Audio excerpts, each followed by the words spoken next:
Welcome to the Forest School Podcast. I'm Lewis Ames, joined later on by my co-host Wem Southerton. Today we're diving into some thought-provoking territory that might challenge your assumptions about our outdoor practices. Are we doing children a disservice by trying to always say yes? We'll explore this concept of a yes environment and its potential pitfalls.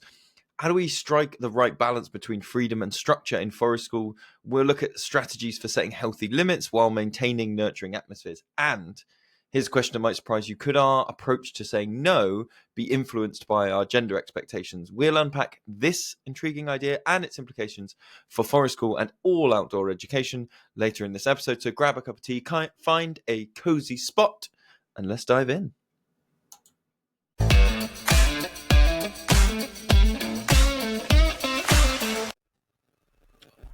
Oh, hang on. Oh, it's just me getting distracted by things now. There's birds everywhere. Oh, what kind? Small ones, brown ones. Oh, I'm nuthatch. I know a nuthatch. You're the one. I normally ask you what the little birds are. I would say turn your camera around so I can see, but oh God, no, we're not touching any of this. Don't touch the equipment. Lewis is in a hammock in the woods. I'm not in a hammock. I am at home in my spare room. But weirdly, I find it interesting that I am the one wearing a woolly hat and I've got a hot water bottle in my lap, whereas you're really not. You look quite cozy and warm. Everybody was very cold here today. It was about 3 or 4 degrees when we kicked off this morning. It's crazy here in the UK. It's winter suddenly, and it's like early September. It is very sudden. Suddenly happened. But yeah. I am in shorts, and I was in a t-shirt until I made the mistake of eating, and then all the blood went into my middle, and I had to put a jumper on. What is this? But yeah. Yes. No, so we're testing out this way of recording. Hopefully it will work, and that'll be good. We are talking today. I'm getting into Substack. Are you into Substack? I feel like I might be heading that way. Okay. Seems cool. Yeah, it is cool. I feel like I've never really been that into Reddit, which I know you are.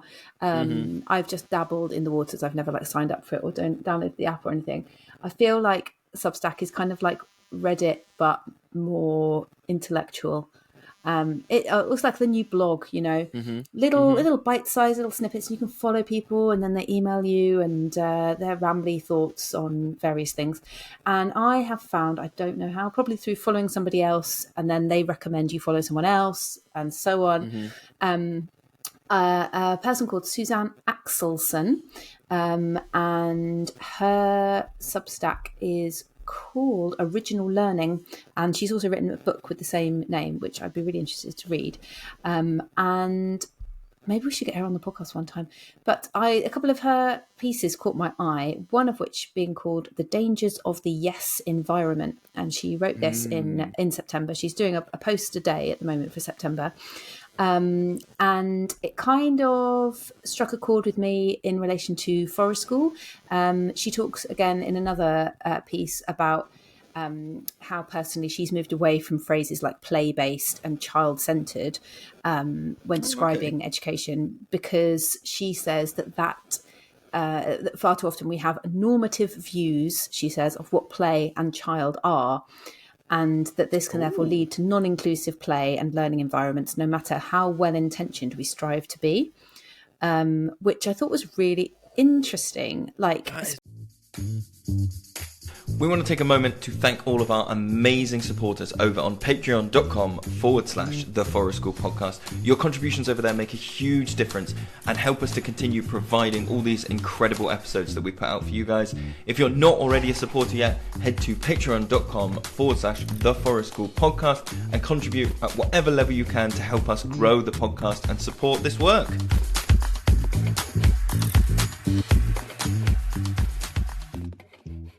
Especially the play thing, isn't it? It's like you can say your provision is play based, but we all have our own interpretation of what play looks like, probably based on our own experiences of play, what we view to be valid as play, what counts as play, what is acceptable as play. And so therefore saying play based, especially also if you're thinking about, like we've been talking about how you describe your provision to potential customers and families and so on, haven't we, recently on the podcast? And we're running a thing on. Do you want to just to say about the thing on Patreon? Oh yeah, For so some people, after the last episode that we did with Emma Brox, some people got in touch and said, how much they enjoyed it and thinking about their own provision and stuff. And so I put together a little thing on Patreon. It's like a 20-minute kind of workshop-y video and a PDF that goes with it. That is kind of like how to do like a bit of a audit of your branding, of your social media, of what you're putting out. So you can kind of go like, half of it is like, what are my values? What am I actually kind of offering, and then the other half of it is looking at it and going, okay, so now you know what you're offering, does that match with your kind of public image? And I just thought it was a little useful tool, and I might be, if people are up for it, I might try and put some stuff out sort of after every episode or key episodes on the Patreon and just put up a hey, here's some actionable stuff if you want to work through stuff with us, Yeah, absolutely. Because part of our discussion with Emma was about how she perhaps perceived the forest school that her children were enrolled in and what she might have expected, and then how the reality was quite different, and whether or not there could have been a better sort of messaging from the get-go about that. Going back to the article about that phrase play-based is going to mean a lot, very different things to different people. And so she has changed her terminology to use the term play responsive. So that they observe the actual play, adults observe the actual play to then know how to respond as educators. And she's been inspired by a writer called Gert Biester, who I really want to get into. He's written a very interesting book called World-Centered Education. And it's one of those books that's like £100 because it's an academic book. That's a shame. But maybe I'll try and read some of his articles instead of the book if I can't afford it. But about this world-centered education and kind of preparing children for the world as it is now, like observing the world as it is now, not preparing children.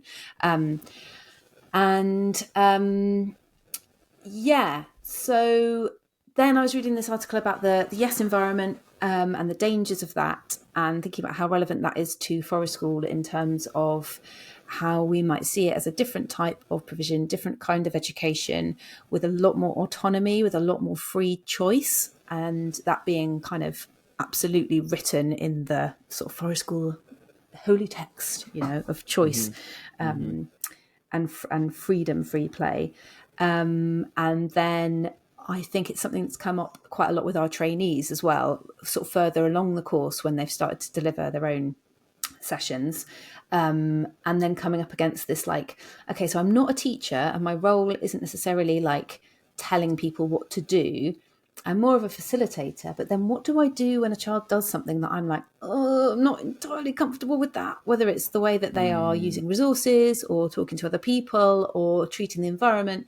And, do you know what I mean? It's like the sticky bit about if I was in a classroom, I would follow the school's behaviour policy and I would say, no, that is not allowed.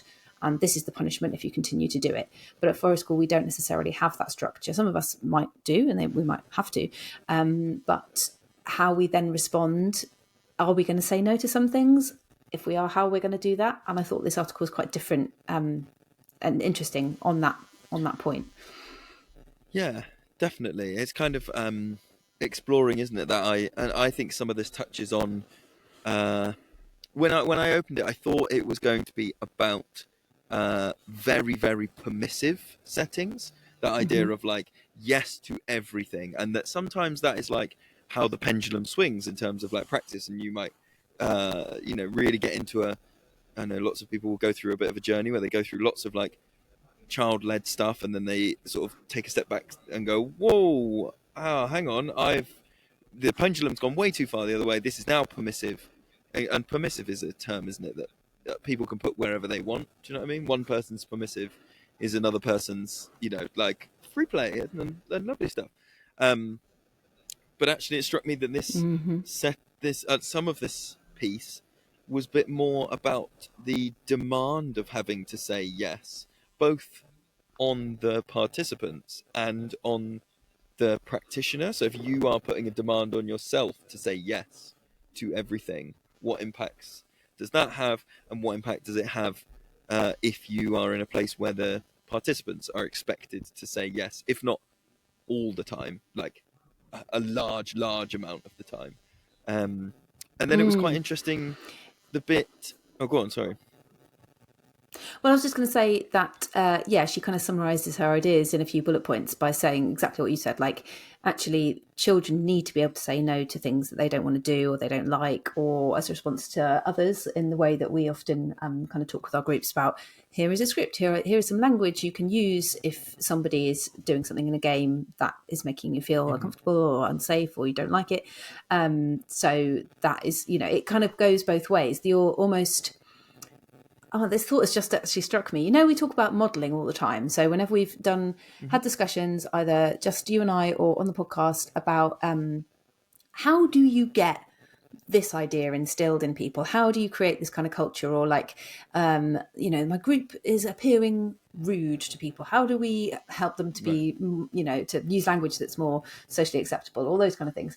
And basically, we always seem to come back to this idea of modelling. You just model it. You, as the adult, with each other and to them, you use the language and you behave in the way that you hope will be a good model that might serve the children better.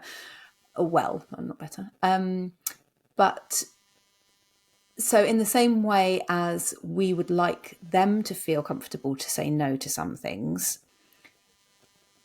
it would be really good modelling for us to be able to say no to some things. So I think a lot of the time we feel the pressure to say yes as often as we can. And that's usually really good. Like, we go into this work with a really positive, inclusive outlook, going, right, all ideas are valid. You want to do something, I'm going to try and say yes to it as often as I can, so that we can explore all these different avenues of learning and creativity and play.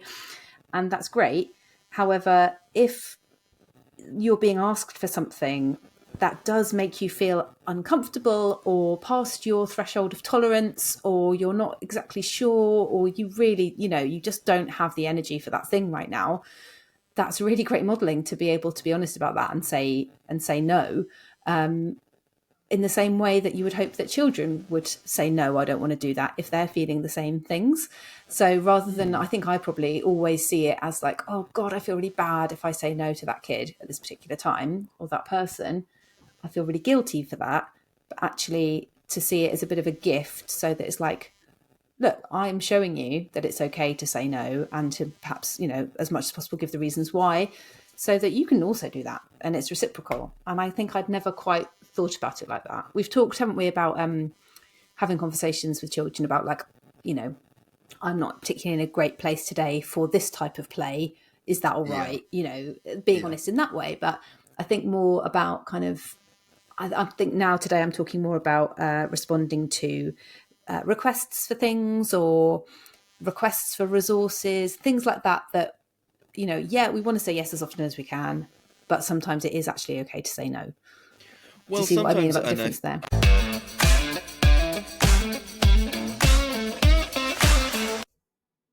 Hey, podcast listeners, I've got a controversial opinion for you. I don't think marshmallows are a good thing to cook over the campfire. Now, hear me out, because I think they are great.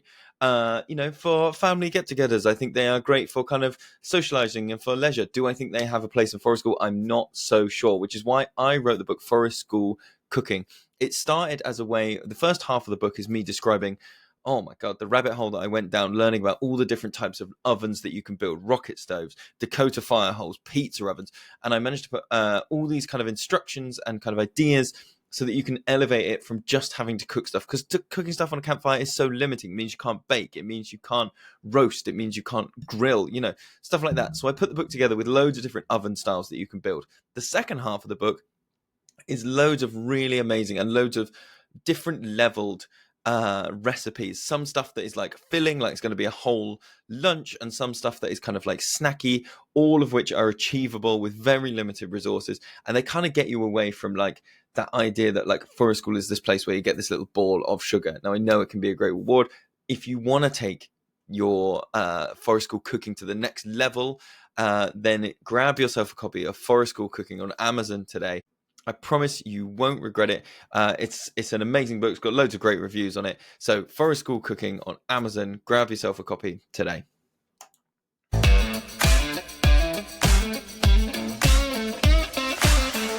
I do see what you mean. I think there's modeling. I think there is modeling in because my thought on that, I actually think I do say no quite a lot, but I never say I very rarely say the word no, because my speech is so declarative, both here and obviously it's dribbled into the rest of my life.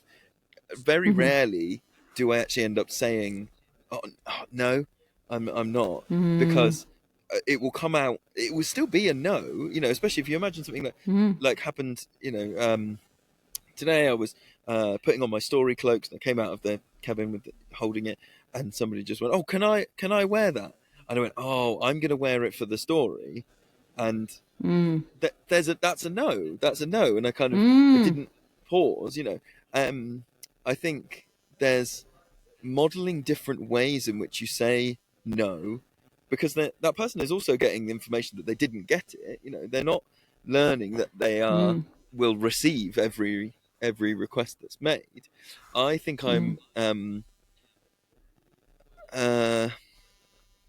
I've become aware recently in a difference between how people expect sometimes my children and sometimes other children that oh god okay so I think I've observed a difference in how people model saying no for young people, in that I think subconsciously people model no with way more like flattery, politeness, like so people will model to oh god okay I'm going to swing for the fences here, all right? These are big divisions. I'm aware that there are subtleties and nuances to this, but I want to explore this idea, and to do it I need to kind of put stuff in boxes. So I have observed that there are more often times where boys are told, you can say no to that, you can say no, I don't like it. And then I observe that girls are more often told or modeled, no thank you, or I don't like that. Like it's way more like, if I was hedging a guess, it's something to do with like who's allowed to be assertive, or who needs to get into practice of like, well, as a girl, the way you need to say no needs to upset people way less than if you're a boy. It's okay to upset people with your no's, and that starts. I've noticed very early, in and sometimes maybe that I'm not saying that's not a useful thing. I'm not saying that's not, but it's just an observation that I've noticed. How people are how different children are encouraged to say no to things, to decline things. But does that make sense? I've waffled massively there. No, I do know, and I do wonder whether, like, I completely hear what you're saying about not using the word no, and in our practice we very seldom, as you say, use that terminology, and we do a lot of like, oh, actually, I'm going to use this at the moment because I need it for the thing, so it's like a reason. Yeah. So it is a no without a just like, no, you can't. And it gives an it's not explanation. setting off anyone's rejection sensitivities. Exactly. This article says her point is that children need to hear no and experience limits so that they can learn how to deal with not getting their own way, so that then they're learning to adapt and to compromise, and also to self-regulate and to deal with disappointment and frustration. So do you think when we use declarative language and we are saying no but without using the word no, do you think we're still giving children a chance to experience those very necessary feelings? Because Suzanne Axelson does refer to a study where adults who are experiencing depression are asked about their childhoods, and there seems to be a trend that children who describe their childhoods as very happy tend to, as adults, find difficulties with experiencing depression. And there's a theory that actually they haven't dealt enough with negative feelings as part of their childhood. That if they were surrounded by adults who were always trying to ensure their happiness and never kind of telling them no, that when they do inevitably hit up against frustrating, disappointing situations as an adult. They don't have the experience of dealing with that as a younger child. And so actually it puts them at risk of worse mental health when they're adults. And obviously that, I don't know where that study is from, and I don't know whether that's definitely, a good study. But back to my question, do you think that if we are agreed that children benefit from experiencing no sometimes so they can deal with the uncomfortable feelings that might bring up, do you think they're still experiencing those if we're using declarative language and we're not using that word? Do you know what I mean? No. And I don't. But I think this is a case where I would remind. I think if you took our practice, and it was the only experience people were having, if the declarative language no's were the only experience that you were getting of no's, then I would say, yeah, that's different. That's looking at your diet, in quotes, your educational diet, your social and emotional diet. That is a no. That's no. You're not going to get that met. But if I think about the fact that particularly our practice, and I would say 99% of people's practice is not even the majority of people's experience. Even if you run a full-time forest school nursery and you've got kids with you, let's say 8 till 3, 5 days a week, there's still a lot of their time that is not with you. Do you know what? Yeah, I agree with you. But do you understand? However, So I think I do. Go on. I do. I was wondering whether, because I was thinking about times where we have experienced children being very upset or frustrated or disappointed when they can't do a thing, or when it's time to stop something, or when you're kind of intervening to go, do you know what? I can't let you do that to that bit of equipment or to that people's play. And actually, because I was thinking, maybe it doesn't happen that often, but it does happen. And I think it happens more often when people are less long-term as part of our programs. So whether it be somebody that we don't see as often. So like if we do stuff in holidays, then it might happen more often, and that you will actually visibly see that even if we're using kind of declarative language and going, oh, yeah, I know, I can completely see that you're upset. You wanted to stay longer doing the thing, but it is actually time to pack up now. That if we say that to most of our regular participants, they'll kind of take that in a quite a regulated way. Whereas I'm trying to think about times when people have been dysregulated by that. And it has been people that we see, less often, like in holiday clubs or whatnot. And I was wondering why that might be. I'm wondering whether that's the sort of overlap in a Venn diagram of like, yeah, we feel comfortable to say no in declarative language and giving reasons for why. But we also run a provision where we say yes as often as we can. And we do give people as much autonomy as we can. So therefore, if you're attending long term, you are able to hear no and be regulated by that, because most of your time is spent in a more generally yes environment. Do you see what I mean? Whereas somebody who doesn't attend as regularly doesn't have that deep underlying security that, okay, they're saying no right now, but I know that next time I come, or earlier in the day, or last week, or in a few months' time, when I have another idea or a thing I want to do, the answer is probably going to be yes. Do you know what I mean? That it's relational and it's so you're saying that maybe there's as a percentage, if you usually hear yeses, what you're saying is if you usually hear yeses, you can take the occasional no. If you more often hear no's, you are extra sensitive to. Is that what you're? Yeah, I think so. And I think that ties in with people's responses when they haven't been to us that often, or like when we used to do Saturday mornings. And so people were in school and then they come to us for Saturday morning. And that time is just like so heightened and so precious because you're there for a couple of hours on a Saturday, but the rest of your life is very different. That then emotions are more heightened and your experience is so I don't know. I have another point to make on emotions. Do you know what I'm trying to say?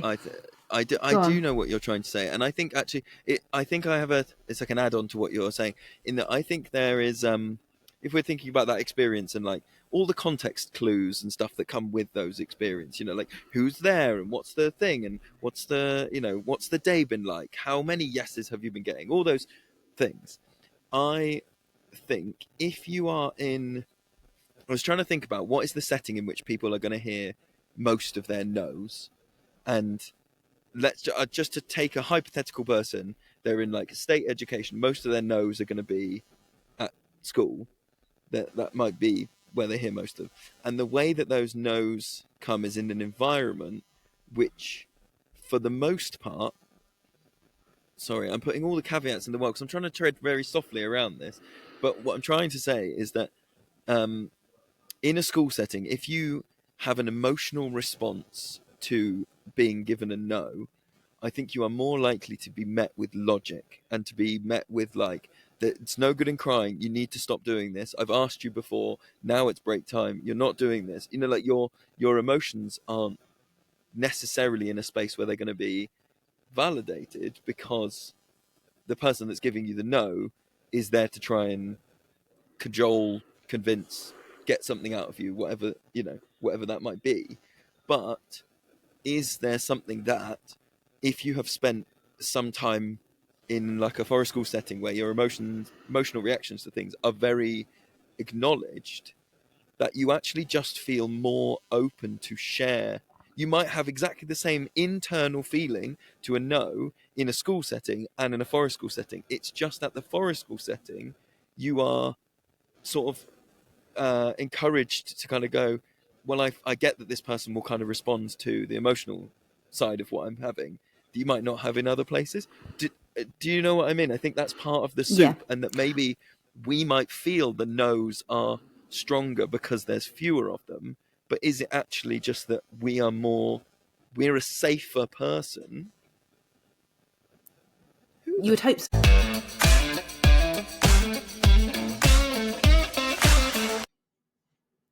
Hey, podcast listeners. I wanted to take a quick moment to chat to you about one of the books. It's a book that I wrote some time ago now. I wrote it for teachers, parents, childcare workers, anybody that's kind of interested in taking stuff outside.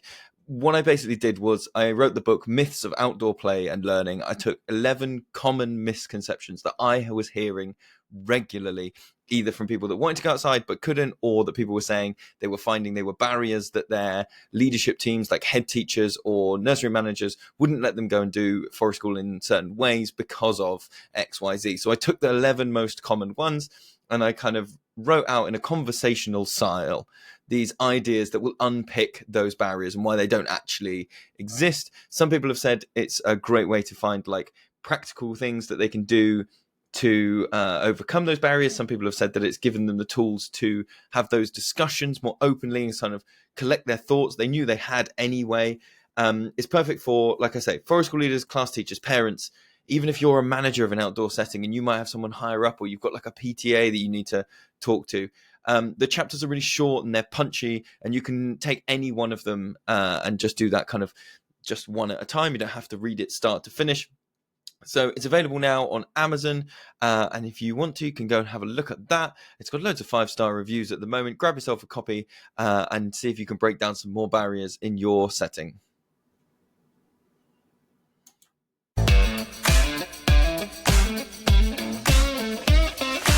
Though, wouldn't you? And I was also thinking about the fact that a squirrel's just made an enormous bang on one of our. Hey, good luck with this. This is what you get to experience what it's like for people listening. I'm distracted by a squirrel and you can't see it. I can't. I thought when you said squirrel just made an enormous, I was like, what is he going to say? House? Fart? What? Bang? A squirrel made an enormous bang. Like a rock on a huge metal box, which resonated a lot. Oh my God. I do like being in the woods, but when you're in the woods on your own, my brain likes to paint pictures onto all of the noises. That's probably yeah. a person coming. That's probably a monster coming round the bend. Oh. Okay, I'm just trying to get the tea and coffee stuff ready. I bet there's monsters coming. That's what happens. Well, I think you should be scared of the squirrels because it sounds like they're mounting some kind of attack. Going back to what we were saying, yes, it might be that the emotions are more open, and it might also in forest school, but it also might be that in some environments we are not even going to ask because we expect an answer to be no, and it's very like the environment gives us a message. Don't even go there. Like, this is the expected behavior and expected sort of routine, structure, activities. So therefore, you are getting all the signals that we stay in that lane if we're able to interpret all those signals. Where at forest school, that's more blurry, and therefore In people some of them might be in more of a frame of they might be more inclined to experiment, to do things that might need a no, or to ask for things that might need a no, and that's good, I think. Don't you think? Like, to be in if we go with this idea that it's actually really healthy to, and instead of saying hear no, because that sounds again like we're using that word, like what's a better way of phrasing that? Find to the not be able. Yeah, find the limits. I like that. Yeah, whether that's through your own experimentation and finding that something doesn't work, or through another human being who perhaps has more experience than you, can see other things that you can't see, has a role of protecting other people in the environment, places a limit upon you. That's really healthy. That's really good to be in a position where you're able to experience those limits and to be able to ask and try and find that limit yourself, rather than the limits being really explicit all the time, and therefore you just stay within those limits, I think. She says in this article things like trying to sort of design spaces for autonomy, and she defines autonomy as the ability to be our authentic selves together with others, which I love. And so if we're thinking about like designing spaces and running them, she's got like a list of our spaces are saying yes, and this in these ways. Yes, you are welcome here. Yes, you can play here. Yes, you can feel safe here. Yes, you can feel brave here. Yes, you are valued here. Yes, you can be curious here, which I guess is kind of what I was saying just a minute ago. Yes, you can be frustrated here, and yes, you can be comforted here, which is kind of what you were saying about the ability to express emotions about related to frustration and disappointment, and I thought that's a really nice way of looking at things, that the value of yes isn't just permissive, as you were saying. It's you can be frustrated here. That is a thing that can happen. Yeah, and that's very similar, isn't it, to like we have said for a long time about, play is not always happy, smiley, sunshines. Sometimes play looks stressful. Sometimes, and validating all those things. And also, I think you're right. Also, that it touches on that thing that lots of people go through with their training, which is like exploring that like non-judgmental approach side of things, and really digging into like are you, because there's always, we did a podcast, well, what are we now, 4 or 5 episodes ago, about non-judgmental spaces. There's always another layer of non-judgmental stuff that you could, lift up the carpet and go, oh, there was a judgment there. And like we started at the top by saying, like, a play-based thing has, maybe judgments isn't the right word, but expectations around it. And I think also the expectation, and this is particularly true, I think, for neurodivergent participants, which would be that people would associate a space which is authentic and kind of unmasked as a space where no one gets dysregulated. I think those are false, like, synonyms that people put together. Do you know what I mean? So in that way, that like you might imagine that the goal of being inclusive, I'm going to take the neurodivergent community as an example there, but you might imagine that, oh, once I make a space that's like really inclusive for neurodivergent people, they won't have meltdowns, they won't feel dysregulated, they won't do that because I will have like solved it. And the other way of looking at that is this way of going like, no, that's going to happen, and that's okay as well, because that's part of your authenticity, part of your autonomy, is the less, I don't want to say antisocial because that's got the wrong connotations, but the less like, Instagrammable, let's call it that. The less Instagrammable moments are also welcome here. And that's something that I think, okay, and then let's just swivel around then to some questions that you asked me at the beginning about, do we model saying no enough? What do you think the role is in leaders of modeling dysregulation, frustration, all of those things? I'm just putting to, and I'm being slightly devil's advocate here, but like, if we're saying that's modeling is the best thing, because I know the answer to that. The answer is that I think you and I are at a place where we are pretty honest with our groups. We know them really well. They know us really well.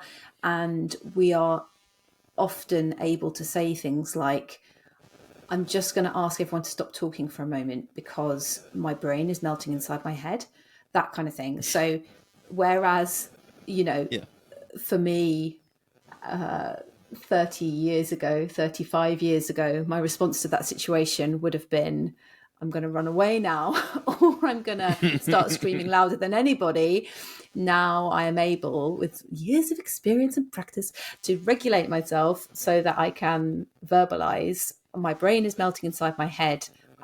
Is it all right if everyone just stops talking for a moment? Or can everyone just bear with me? I need to write that down. You don't need to tell me what colour cup you need. You don't need to tell me the colour cup. I'm just making the drinks. If you tell me the colour cup that you need, I know, I get it. Okay. I actually made a whole... Or could I ask you, guys, on the big blackboard over there, I've written tea, herbal tea, blackcurrant and orange.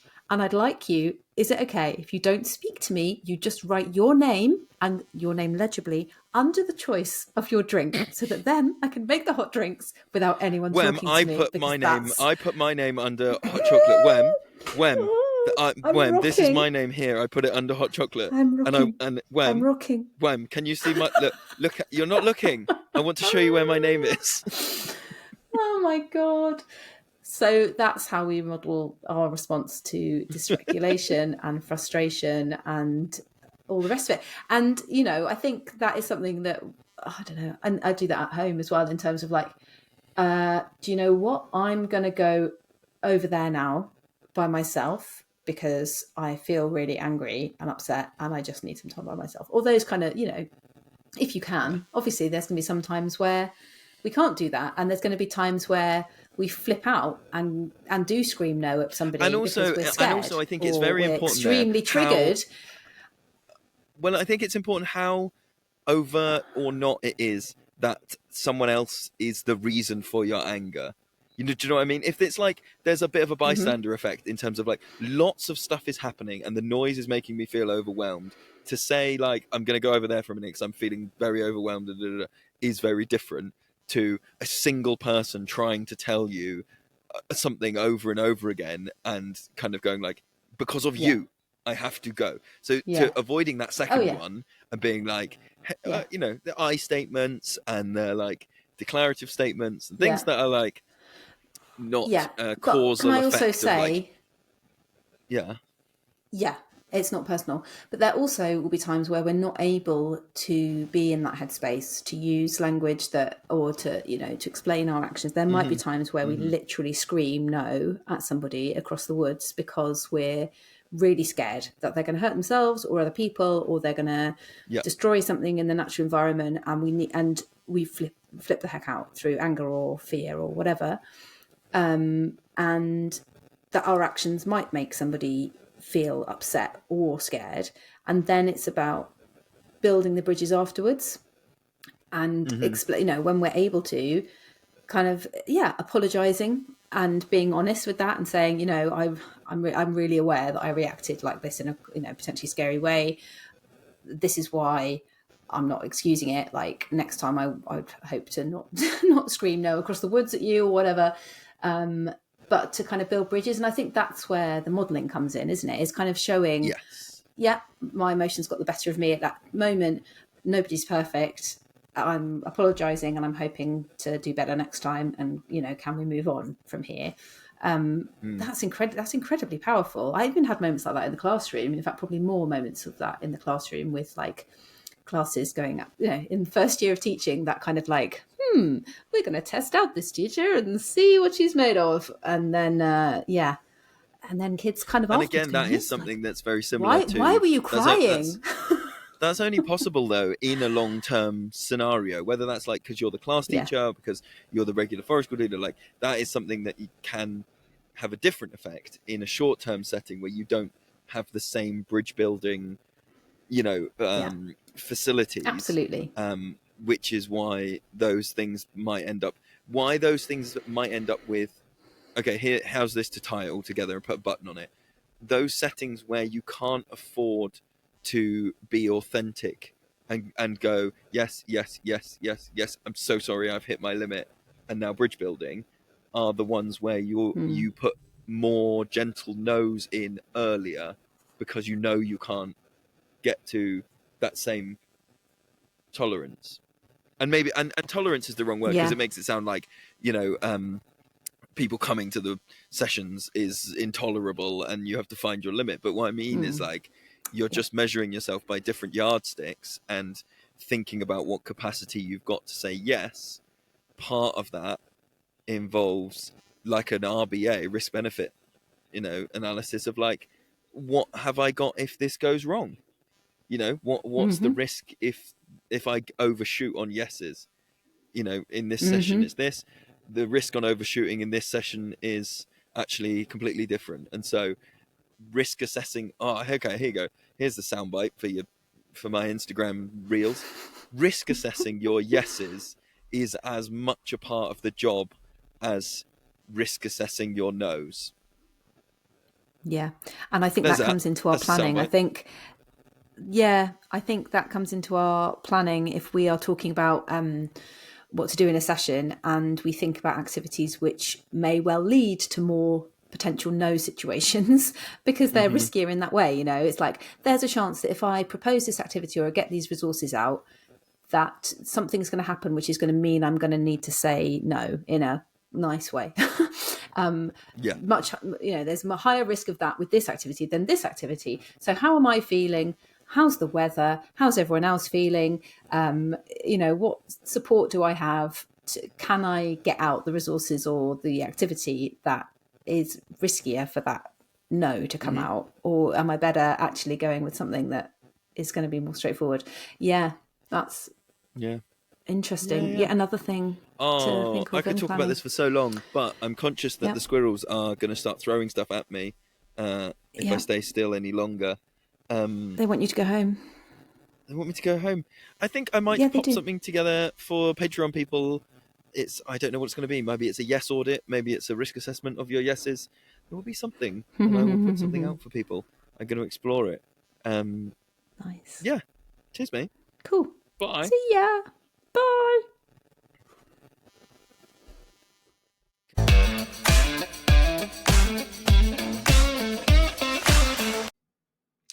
And there you have it, folks. We covered a lot of ground today in just a short amount of time, from the dangers of an overly permissive environment to the importance of modelling healthy responses to frustration. So how can you apply these in your own practices or maybe parenting?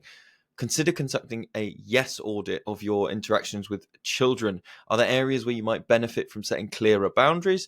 Remember, saying no can be a gift when it's done with intention and care. If you found value in today's discussion, we'd love to hear from you. Head over to theforestschoolpodcast.com to share your thoughts and experiences. And if you know someone who might benefit from this conversation, why not share that episode with them? Until next time, I'm Lewis Ames. Keep exploring, keep learning, and stay wonky.